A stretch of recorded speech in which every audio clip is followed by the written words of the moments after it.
I'm drawn to stories where people embrace the imperfection of life.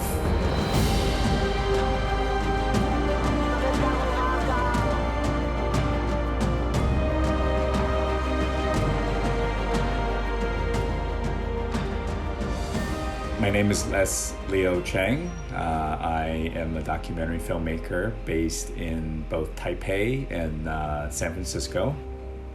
I was born and raised in Taiwan. I migrated to San Jose, California, lived most of my adult life in the US. In the last 10 years or so, I've been returning to Asia much more, doing more work in the Greater China area. Both sides of the Pacific are a big part of my life and my background. It's who I am. They're parts of me. As an immigrant, as a transnational person, as a queer person, as an Asian American, it really informed the kinds of stories that I was interested in, the kind of subject matters that I'm drawn to. I am always really interested in, sort of fish out of water story.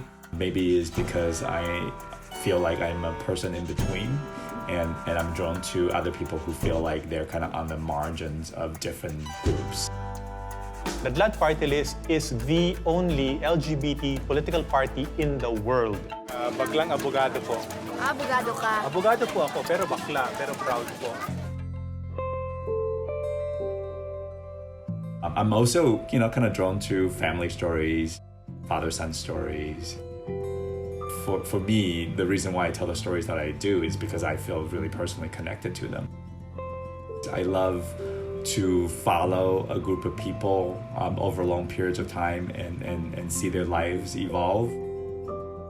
I tend to make films about people and groups of people that I, in many ways, kind of fall in love with.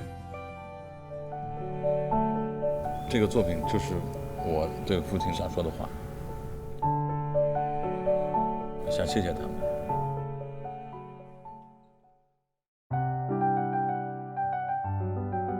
Asian Americans is a 5-part series on PBS about the history of Asians in America, starting in the mid-1800s all the way to present day.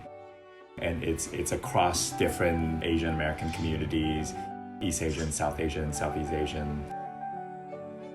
It's a new look, it's a new way for Asian Americans to present ourselves as a part of the American identity. We got to tell stories of Patsy Mink, stories of Anna May Wong, Tammy Duckworth at the Senate. She's one of my heroes, and I'm somebody I admire very much.